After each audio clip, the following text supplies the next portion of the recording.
최근에 오직 예수 그리스도라는 제목의 책을 읽게 되었습니다. 그 책을 쓰신 목사님에게 한 청년이 자신의 고민을 상담하는 내용이 나옵니다. 그 내용이 이렇습니다. 저는 모태신앙입니다. 부모님이 목회를 하시고 저는 지금 장교입니다. 그러나 저는 거듭나지 못했습니다.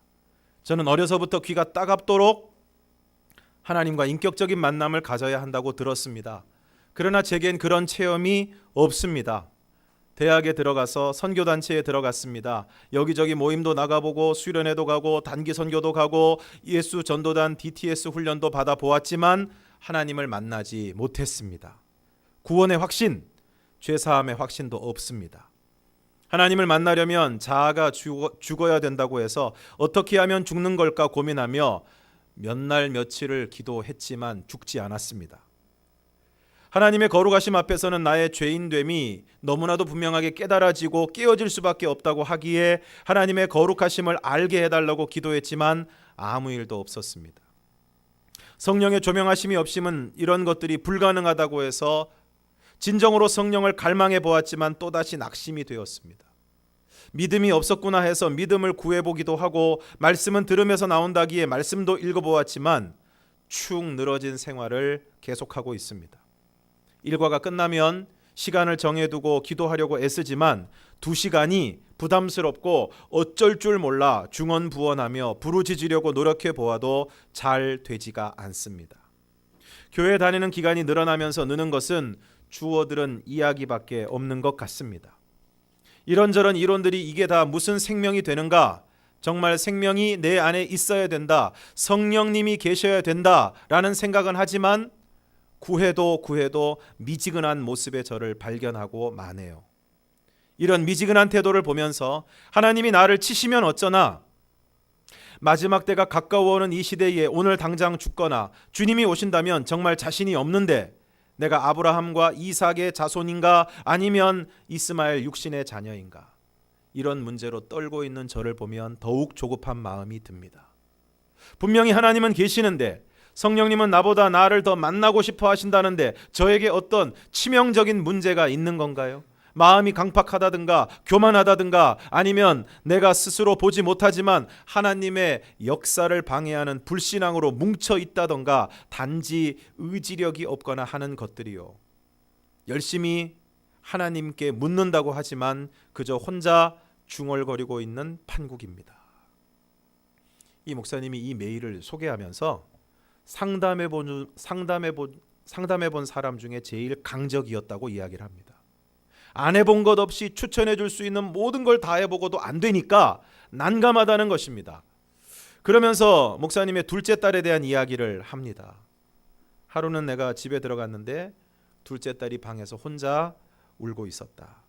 고등학교 올라가서 입시 스트레스가 밀려오니까 스스로 마음이 추슬러지지 않는 모양이었다. 나는 딸아이 머리에 손을 얹고 기도했다. 하나님, 우리 딸에게 힘을 주세요. 공부가 기쁨이 되게 해주세요. 주님께서 우리 딸과 같이 계시지요? 도와주세요. 간절히 기도하고 난 후 딸의 반응을 기다렸다. 나는 딸이 아빠 너무 고마워요. 그렇게 기도해 주셔서 힘이 돼요. 제가 다시 한번 해볼게요. 라고 할 줄 알았다. 목사 딸이라면 당연히 그래야 하지 않겠는가. 우리 교인들 중에 내가 기도해 주기를 바라는 분들이 얼마나 많은데 그런데 딸이 나를 보면서 눈을 동그랗게 뜨고 말했다. 아빠, 정말 예수님이 내 안에 계신 거예요? 아빠는 진짜 예수님이 마음에 계신 게 믿어져요? 나는 안 믿어져요. 예수님이 정말 내 안에 계신 게 맞아요? 그런데 왜 나는 모르겠지요? 아빠는 정말 예수님이 있는 걸 알고 그렇게 믿는 거예요? 눈물이 그렁그렁 맺힌 얼굴로 소리를 지르는 딸을 보면서 우리 교인들이 말은 안 해도 저렇게 말하고 싶겠구나 라는 생각이 들었다. 내가 24시간 주님을 바라보라고 설교할 때 교인들이 착해서 말은 안 하지만 아마 마음속으로는 이렇게 소리 지를지도 모른다. 목사님, 진짜 예수님이 목사님 마음에 계신 게 믿어집니까? 난 안 믿어지는데요. 진짜 예수님이 내 안에 계시기는 한 겁니까? 내가 할 수 있는 일은 딸을 위해서 기도해 주는 것밖에 없었다. 그렇게 소리 지르고 우는 딸의 머리에 다시 손을 얹고 기도했다. 하나님, 눈을 열어주세요. 우리 딸이 정말 주님이 마음에 계신 것이 믿어지게 해주시고 만나게 해주세요. 그로부터 2년 후 딸이 고등학교 3학년이 되었다. 학교에 데려다 주는데 갑자기 아빠 고마워요 라고 하는 게 아닌가. 나는 학교에 데려다 주는 게 고맙다는 건 줄 알고 아이 뭐 당연히 아빠가 해야지 그랬더니 이런 말을 했다. 그게 아니고요. 아빠, 제가 솔직히 고등학교에 올라와서 신앙적으로 굉장히 회의가 들었어요. 하나님이 안 계신 것 같았어요. 기독교에 대해서 이런저런 이상한 글을 인터넷에서 볼 때마다 오히려 그 말이 더 솔깃하게 느껴졌어요. 그런데 하나님이 안 계시다고 결론을 내리지 못했어요. 아빠를 보면 예수님이 마음에 계시다고 하니까 안 계시다고 단정짓지 못했어요. 하지만 정말 예수님이 내 마음에도 계시다고 믿어지지도 않아서 그냥 결론을 못 내리고 지내왔어요. 그런데 딸이 고3 때 교회에서 전 교인에게 주님을 바라보는 기도를 매일 하도록 도전했다. 하나님께 무조건 믿어지게 해달라고 말하지만 말고 어느 날 성령이 정말 폭포수같이 부어지는 그런 때가 올 거라고 기다리지만 말고 이미 주님이 내 마음에 계신 것을 믿고 겨자씨만한 믿음이 있다면 그렇게 주님을 생각하는 삶을 한번 살아보시고 기록을 해보세요. 그렇게 전 교인에게 영성일기를 쓰는 일을 도전했고 고등부에서도 시작했다. 아마 딸아이도 도전받아 영성일기를 쓰기 시작한 것이다. 영성일기를 쓰면서 마음에 확신이 없었어요. 그저 떠오르는 생각들, 내 마음에 일어나는 여러 가지를 글로 쓰다 보니까 이게 뭐지? 내 안에 이런 생각들이 있네? 아, 주님이신가? 주님이시구나. 내 안에서 이렇게 말씀하시는구나. 내 안에서 이렇게 역사하시잖아. 이런 사실을 알게 되었어요. 아빠, 이제는 알겠어요. 예수님이 내 안에도 계시고 계속해서 말씀하신다는 걸요. 이제는 제가 믿을 수 있어요. 아빠 너무 고마워요. 이 목사님이 딸을 데려다주고 돌아오면서 우셨다는 것입니다. 그리고 고백을 합니다. 믿음이 좋다는 부모님 때문에 오히려 상처를 받아서 하나님으로부터 떠난 사람들도 있고 내 딸이 믿음이 힘들어서 하나님을 부인할 지경까지 갔는데 나로 인해서 믿음을 지켰다고 하니 정말 상상할 수 없는 축복이었다. 어떻게 그럴 수 있었을까? 계속해서 주님을 바라보려고 했던 것, 내 안에 계신 주님을 생각하고 또 생각할수록 주님은 더욱 분명해졌다. 고린도후서 13장 5절에서 사도 바울은 우리에게 이렇게 도전하고 있습니다. 고린도후서 13장 5절을 함께 읽겠습니다. 시작. 너희는 믿음 안에 있는가? 너희 자신을 시험하고 너희 자신을 확증하라. 예수 그리스도께서 너희 안에 계신 줄을 너희가 스스로 알지 못하느냐? 그렇지 않으면 너희는 버림받은 자니라. 사랑하는 여러분, 오늘 여러분 안에 예수님이 계십니까? 오늘 우리가 읽은 고린도후서 4장 7절을 다시 한번 읽겠습니다. 4장 7절 시작. 우리가 이 보배를 질그릇에 가졌으니 이는 심히 큰 능력은 하나님께 있고 우리에게 있지 아니함을 알게 하려 함이라. 우리가 이 보배를 질그릇에 가졌다고 말씀하고 있습니다. 여기서 질그릇은 무엇을 의미하는 것입니까? 바로 우리들입니다. 질그릇은 어떻습니까? 잘 깨어집니다. 연약합니다. 그래서 툭 건드려도 깨어지고 부서지고 우리 몸에 조그만한 바이러스가 들어가도 꼼짝없이 이불을 뒤집어 쓰고 누워서 끙끙 앓아야 합니다.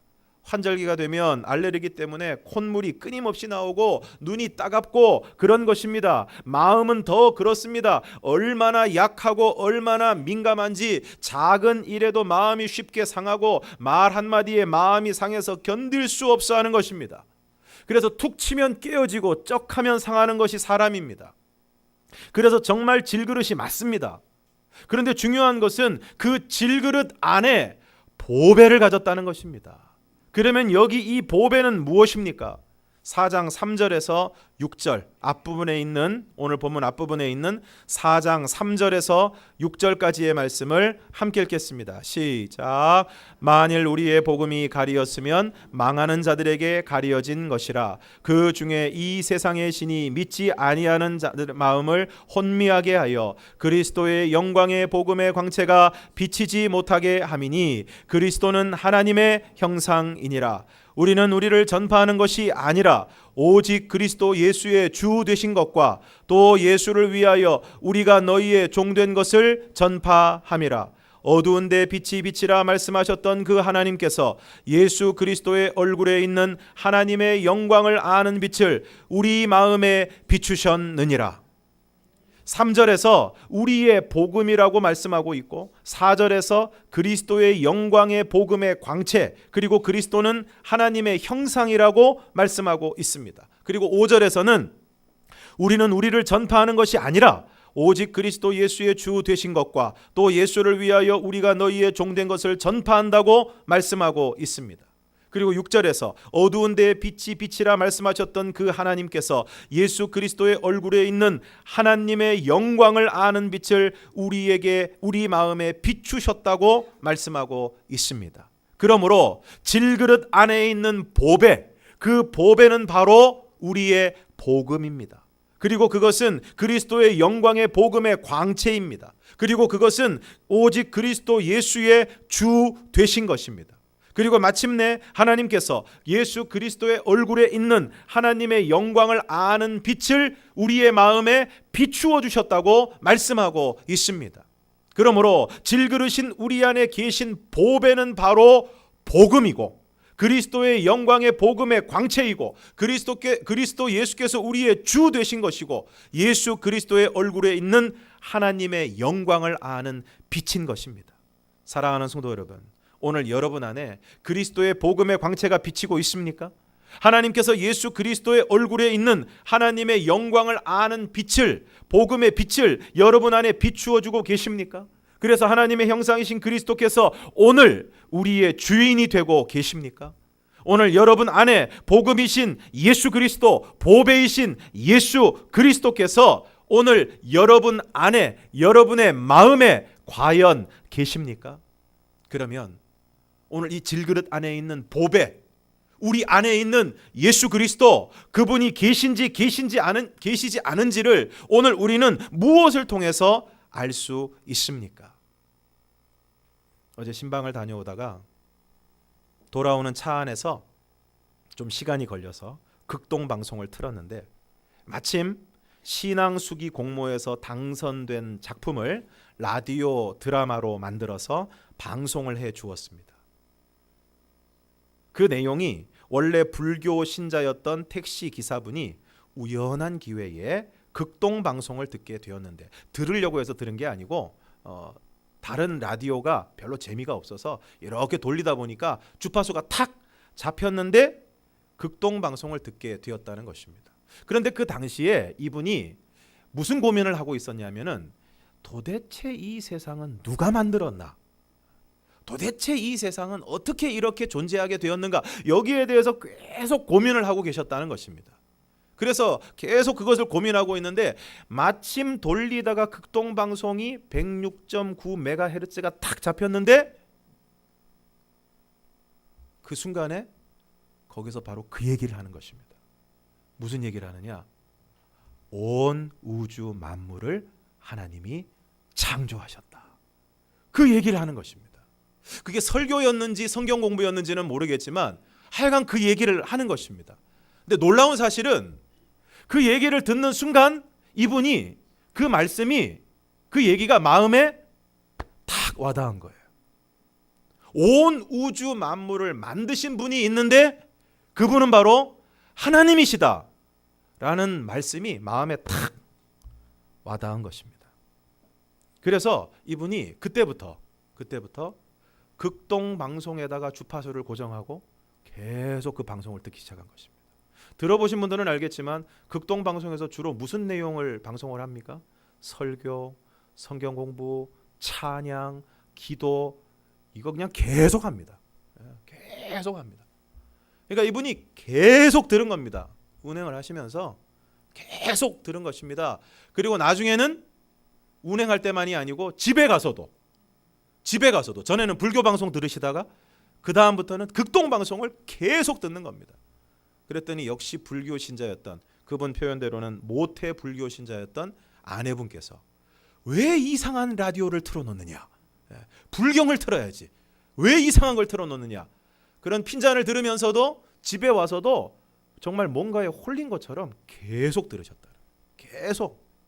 그래서 이분이 극동방송을 듣고 설교를 듣고 성경 말씀을 듣는 가운데 내가 성경책을 사서 한번 읽어봐야 되겠다. 이거 전부 막 성경 말씀이라고 얘기하는데 성경 말씀에 과연 뭐가 쓰여 있는지 내가 한번 사서 읽어봐야 되겠다. 그래서 이분이 성경책을 사셨다는 거예요. 그래가지고 그때부터 성경을 읽게 되었는데 놀랍게도 성경 말씀을 읽는 가운데 구원에 대한 말씀 그리고 예수님에 대한 말씀을 보게 되었는데 놀랍게도 그 말씀이 믿어지더라는 것입니다. 그 말씀이 받아들여지고 그렇지. 그리고 그 말씀이 믿어지더라는 것입니다. 그래서 이분이 결국은 극동방송에서 설교하시는 목사님의 교회 그 목사님 중에서 설교가 마음에 들고 또 자기 집에서 좀 가까이에 있는 교회 그 교회에 등록을 하게 되고 또 새가족 공부를 하게 되고 새가족 공부할 때 대부분 기초교리 신앙의 기초교리에 대해서 공부를 하게 되는데 기초교리 공부하면서 질문도 열심히 하고 그러면서 열심히 공부를 해가지고 마침내 예수님이 믿어지게 되었다는 것입니다. 그런데 그 드라마 내용 가운데 불교 신자였던 이 주인공이 성경을 열심히 읽으면서 또 성경을 처음에 읽으면 깨닫는 은혜도 크고 또 질문도 있고 이러기 때문에 성경책 이렇게 읽으면서 옆에 있는 아내한테 여보 성경에 이런 말씀이 있는데 당신 어떻게 생각을 해? 성경 말씀에 이런 말씀이 있는데 이게 맞는 말인 것 같아? 자꾸 이렇게 성경을 자기만 읽는 게 아니고 읽으면서 옆에 있는 아내한테 자꾸 얘기를 해주니까 아내가 당신 요즘 이상해졌다고 하면서 쉬는 날은 푹 쉬기나 할 일이지 왜 쓸데없이 성경책을 읽느냐면서 요즘 절에도 잘 안 나가고 그래서 요즘 주지 스님이 걱정이 이만저만이 아니시라고 말하는 대목이 나옵니다. 그러니까 이분은 누가 특별히 전도를 한 것도 아닌데 운전을 하다가 꼭 들으려고 한 것도 아닌데 틀다 보니까 주파수가 잡히고 또 우연히 성경 말씀을 접하고 또 계속해서 설교를 들으면서 신앙에 대한 관심을 가지게 되었는데 중요한 것은 처음 말씀을 접하고 설교를 듣고 성경을 읽고 교회를 찾아가서 새가족 공부를 하고 하는 과정을 통해서 그 말씀이 믿어졌다는 것입니다. 그리고 믿어졌다는 것은 그냥 믿어진 것이 아니고 성경 말씀에 의하면 믿어졌다는 것은 이미 그 사람 안에 성령님께서 역사하시고 계시다는 것입니다. 고린도전서 12장 1절에서 3절을 우리가 함께 읽겠습니다. 고린도전서 12장 1절에서 3절 시작. 형제들아 신령한 것에 대하여 나는 너희가 알지 못하기를 원하지 아니하노니 너희도 알거니와 너희가 이방인으로 있을 때에 말 못하는 우상에게로 끄는 그대로 끌려갔느니라. 그러므로 내가 너희에게 알리노니 하나님의 영으로 말하는 자는 누구든지 예수를 저주할 자라 하지 아니하고 또 성령으로 아니하고는 누구든지 예수를 주시라 할 수 없느니라. 3절이 좀 늦게 나온 것 같은데 3절을 다시 한번 읽겠습니다. 시작. 그러므로 내가 너희에게 알리노니 하나님의 영으로 말하는 자는 누구든지 예수를 저주할 자라 하지 아니하고 또 성령으로 아니하고는 누구든지 예수를 주시라 할 수 없느니라. 2절 말씀에 보면 너희가 이방인으로 있을 때에 말 못하는 우상에게로 끄는 그대로 끌려갔다고 말씀하고 있습니다. 여기서 이방인의 의미는 예수 믿기 전, 그러니까 불신자의 상태를 말하고 있는 것입니다. 그러니까 예수를 믿기 이전에 불신자의 상태는 그때에는 말 못하는 우상에게로 끄는 대로 끌려갔다는 것입니다. 그러니까 오늘 우리는 이 세상을 살아가는 사람들은 그것이 무엇이 되었든지 간에 하여간 무엇인가에 끌려갑니다. 말 못하는 우상에게로 끌려갔다고 했는데 단순히 만들어진 우상만이 아니라 대부분의 사람들은 돈에 끌려가거나 쾌락에 끌려가거나 권력에 끌려가거나 세상의 이념과 사상에 끌려가거나 하여간 그 사람을 무엇인가가 끌어가고 있다는 것입니다. 그런 의미에서 본질적인 의미에서 이 세상에는 무신론자는 없습니다. 무언가 그 사람을 끌어가는 것이 있습니다. 끌어당기는 힘이 있습니다. 그런데 하나님의 영으로 말하는 자는 누구든지 예수를 저주할 자라 하지 아니하고 또 성령으로 아니하고는 누구든지 예수를 주시라 할 수 없다는 것입니다. 그러므로 예수를 주님이시라고 고백했다는 것은 무엇을 의미하는 것입니까? 그 사람 안에 하나님의 영이신 예수님의 영이신 성령님께서 들어와 계시다는 것입니다. 그래야 그 믿음의 고백이 가능한 것이고 믿어지게 되는 것입니다. 사랑하는 여러분, 예수님이 우리의 구원의 복음이시고 그 예수님이 우리의 구원의 주가 되시고 또 그 예수님이 오늘 우리의 주님이 되시는 것이 여러분은 믿어지십니까? 하나님이 온 우주 만물을 창조하시고 지금도 이 세상을 다스리시고 섭리하고 계시는 것을 여러분은 믿으십니까? 어느새 그 높은 가을 하늘과 새하얀 구름이 펼쳐진 것을 바라보면서 우리 주변의 코스모스를 비롯한 꽃들이 피어 하늘거리는 모습을 보면서 그것을 창조하신 주님의 솜씨에 감탄하고 계십니까? 어디를 다녀오는 길에 63빌딩 옆에 있는 그 대교에서 어느 날 하늘을 바라보는데 너무 아름다운 거예요. 파란색이 너무 파랗고 구름이 펼쳐져 있는데 이거는 마치 어떤 화가가 하얀 물감을 탁 찍어서 저 끝에서부터 붓질을 했는데 정말 기가 막히게 붓질을 한 겁니다. 그 색깔과 모양이 형언할 수가 없어요. 그래서 제가 가다가 옆에 있는 갓길에 차를 세우고 휴대폰으로 막 그걸 찍고 있으니까 저희 집사람이 빨리 가자고, 지금 뭐 하는 거냐고 핀잔을 줬지만 찍지 않을 수가 없었습니다. 좀 바라보고 있지 않을 수가 없을 정도로. 그래서 속으로 이렇게 생각했습니다. 야, 최고의 예술가는 바로 하나님이시다. 하나님이야말로 최고의 화가시다. 저희 집 골목에서 나와서 교회로 오는 그 짧은 길에 그 화단에 서너 가지 종류의 꽃이 피어 있습니다. 분홍색 꽃도 있고 노란색 꽃도 있고 또 빨간색 꽃도 있습니다. 그 꽃을 이렇게 바라보고 있으면 너무너무 예뻐요. 꽃잎은 어쩌면 이렇게 생겼는지 완전 노란색 같은데 또 완전 노란색이 아니에요. 그리고 그 수술을 들여다보면 얼마나 예쁜지 몰라요. 기가 막히게 만드셨어요. 너무 감동이 되고 너무 감탄이 되는 것입니다. 여러분, 하나님이 온 우주 만물을 창조하시고 또 예수님이 여러분의 구원의 주가 되시고 또 여러분 안에 주님이 되시는 것을 믿으신다면, 그렇다면 틀림없이 여러분 안에는 성령님이 계십니다. 그리고 여러분 안에 성령님이 계시다는 것은 하나님의 영이시고 예수님의 영이신 성령님이 계시다는 것은 바로 여러분 안에 예수님이 계신 것입니다. 우리 질그릇과 같은 우리 안에 보배이신 예수님이 계신 것입니다.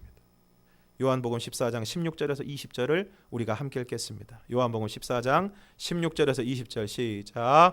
내가 아버지께 구하겠으니 그가 또 다른 보혜사를 너희에게 주사 영원토록 너희와 함께 있게 하리니 그는 진리의 영이라. 세상은 능히 그를 받지 못하나니 이는 그를 보지도 못하고 알지도 못함이라. 그러나 너희는 그를 아나니 그는 너희와 함께 거하시며 또 너희 속에 계시겠음이라. 내가 너희를 고아와 같이 버려두지 아니하고 너희에게로 오리라. 조금 있으면 세상은 다시 나를 보지 못할 것이로되 너희는 나를 보리니 이는 내가 살아있고 너희도 살아있겠음이라.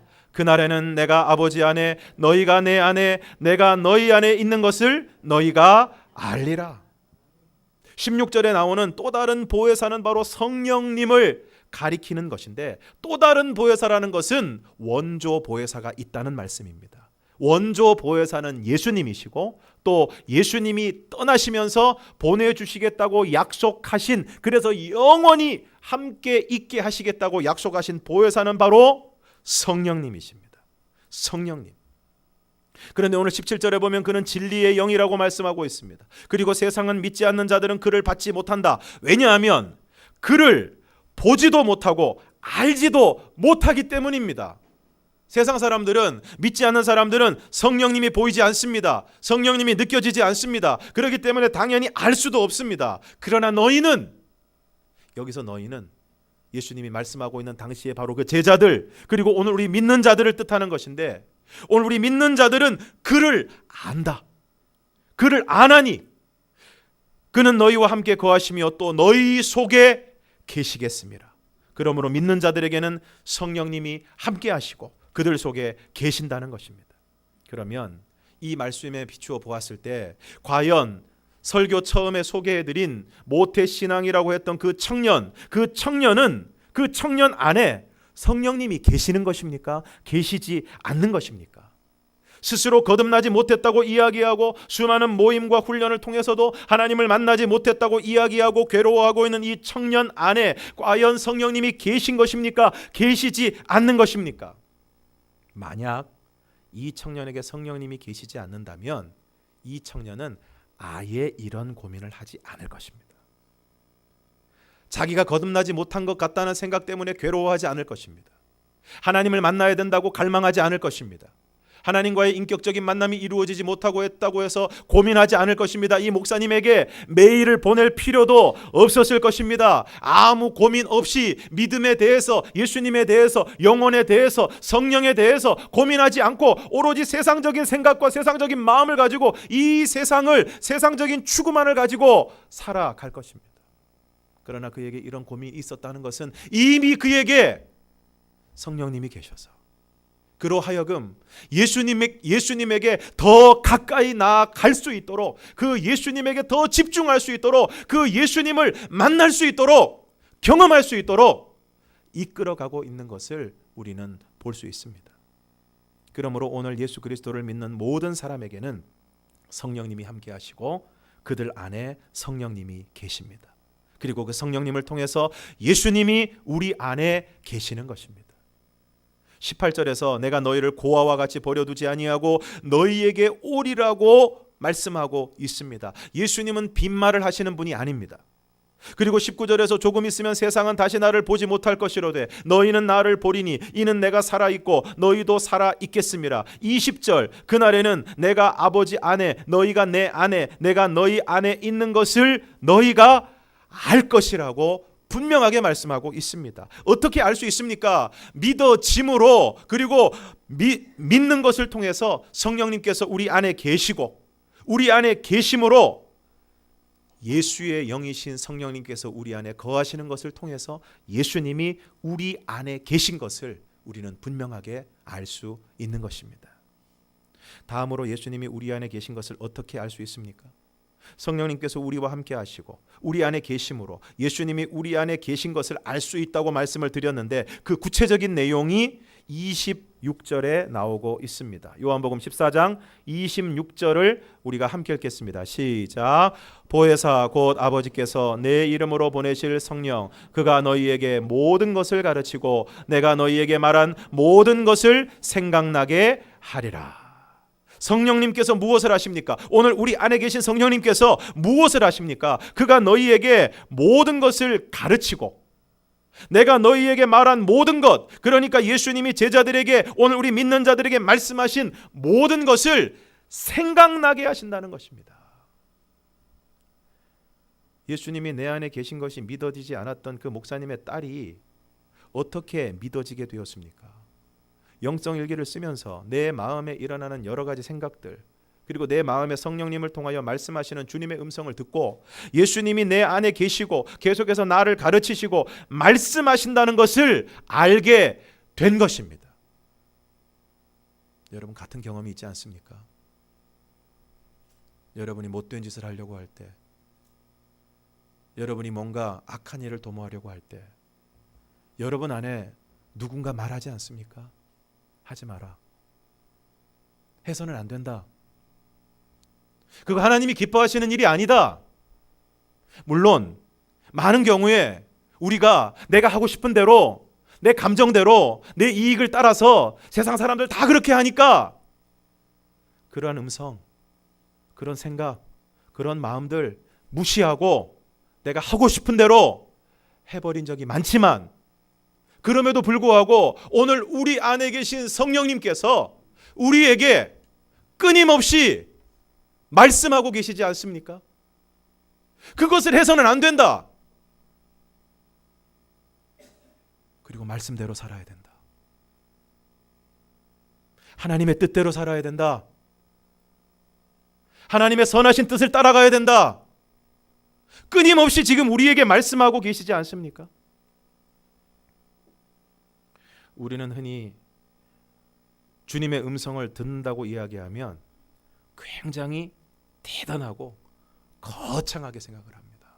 주님의 음성을 듣는다. 그러면 옛날에 봤던 전설의 고향처럼 펑 하고 누군가 다 나타나셔서 뭔가 그 아주 거룩하고 장엄한 음성으로, 저 같은 음성으로 막 얘기를 할 것 같은데, 사실 우리에게 들려지는 주님의 음성, 그리고 성령님을 통해서 우리를 가르치시고 생각나게 하시고 마음에 감동을 주시는 것은 아주 사소할 수 있습니다. 아주 일상적일 수 있습니다. 예를 들면 아침에 아내와 다투고 회사를 나왔는데 마음이 불편합니다. 당연히 마음이 불편합니다. 그런데 이런 생각이 듭니다. 너만 불편한 게 아니고 지금 너의 아내도 네가 화난다고 말 한마디 안 하고 문을 쾅 닫고 집을 나와서 마음이 지금 불편한 채로 힘들어하고 있다. 근데 내가 지금 화가 나 있기 때문에, 격양되어 있기 때문에 그런 마음들을 받아들이고 싶지 않습니다. 그런 생각들을 외면하려고 합니다. 그러면 다시 한번 마음속에 도전하는 마음이 생깁니다. 그러지 말고 문자라도 보내라. 마음을 주시는 것입니다. 집을 짓는데 조금 대충 공사 기간이나 이익을 고려해서 집을 짓고 있는데 문득 어느 순간 이런 마음이 드는 것입니다. 네가 살 집이라면 집을 이렇게 짓겠냐? 정말 네가 살 집이라면 집을 이렇게 짓겠냐? 타일을 이렇게 붙이겠느냐? 자재를 이렇게 쓰겠느냐? 설계와 다르게 시공하겠느냐? 그런 마음을 주시는 것입니다. 그런 생각이 드는 것입니다. 어쩌면 우리가 많은 순간 무시하고 외면한 생각들과 마음을 통해서 주님은 이미 오래전부터 끊임없이 우리를 가르치고 말씀하신 것입니다. 우리 안에 떠오르는 수많은 생각들을 통해서, 우리 안에 부딪혀오는 수많은 감동과 마음들을 통해서 끊임없이 가르치시고 끊임없이 말씀하시고 끊임없이 인도하고 계시는 것입니다. 그러므로 이제 우리가 해야 될 일은 우리 안에 계신 성령님을 통해서 우리를 가르치시고 또 생각나게 하심으로 우리를 하나님의 뜻 가운데로 이끌어 가시는 예수님께 온전히 순종해야 하는 것입니다. 그것을 위해서는 오늘 우리의 마음과 생각을 정리해야 됩니다. 지금 우리 안에 너무나 많은 세상적인 것들이 들어와서 주님께서 지금 우리에게 가르치고 계시는데, 주님께서 우리에게 지금 생각나게 하시는데, 주님께서 우리의 마음을 감동하시는데, 주님께서 우리에게 말씀하고 계신데, 너무 세상적인 것들이 많이 들어와서 너무나 추악하고 더러운 세상적인 생각들과 가치들이 우리 안에 들어와 있어서 주님이 우리에게 말씀하시는 생각과 마음들을 다 뒤덮어버리는 경우가 너무나도 많습니다. 주님이 계시지 않는 것이 아니라, 주님이 말씀하시지 않는 것이 아니라, 주님은 분명히 우리 안에 계시고 우리 안에서 지금도 말씀하고 계시는데 너무나 세상적인 이야기들을 많이 듣고 너무나 세상적인 것들을 많이 보고 그러한 생각과 지식들과 그러한 주의와 주장들이 우리 안에 꽉 들어차 있어서 여러분, 오늘날 세계 가운데 대한민국만큼 정보와 지식이 홍수같이 쏟아지는 나라가 어디 있습니까? 그저 TV 앞에 앉아 있으면 얼마나 많은 지식과 정보들이, 그것도 확인되지 않은 지식과 정보들이 얼마나 많은 것들이 우리 안에 쏟아져 들어오는지 모릅니다. 인터넷을 틀면, 드라마 틀면 드라마 틀면 서너 시간 훅 지나가죠. 요즘은 아주 그냥 그 유선 방송이나 이런 곳에서 한번 보기 시작하면 꼼짝하지 말라고 1편부터 26편까지 다 틀어줘요, 하루 종일. 그러면 꼼짝 못합니다.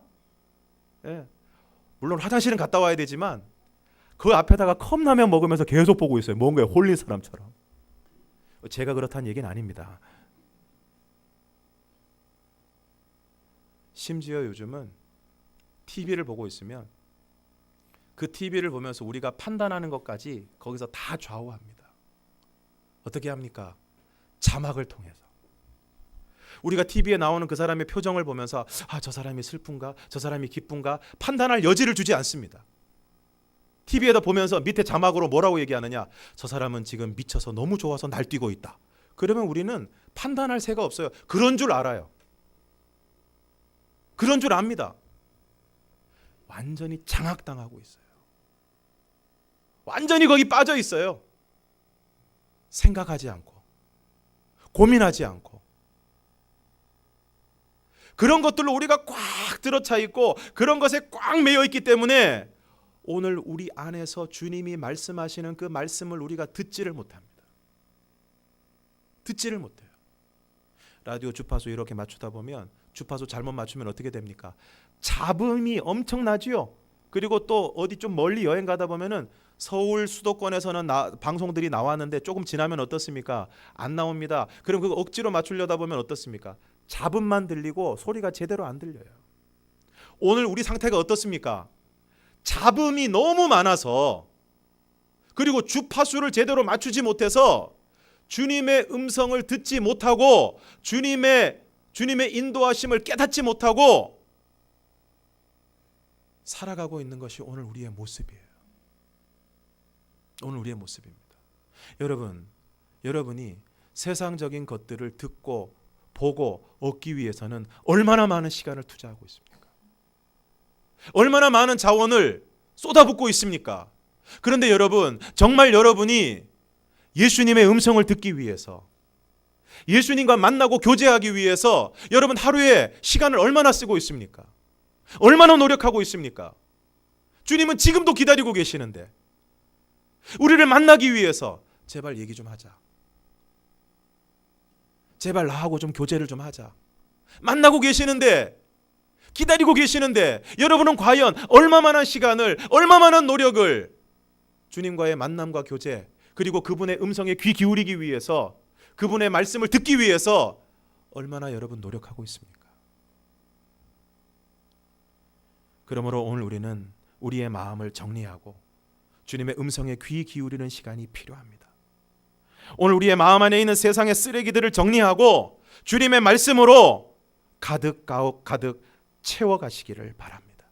그래서 주님이 우리에게 주시는 생각과 마음, 말씀들에 민감하게 반응하시고 그것들에 순종하시기를 바랍니다.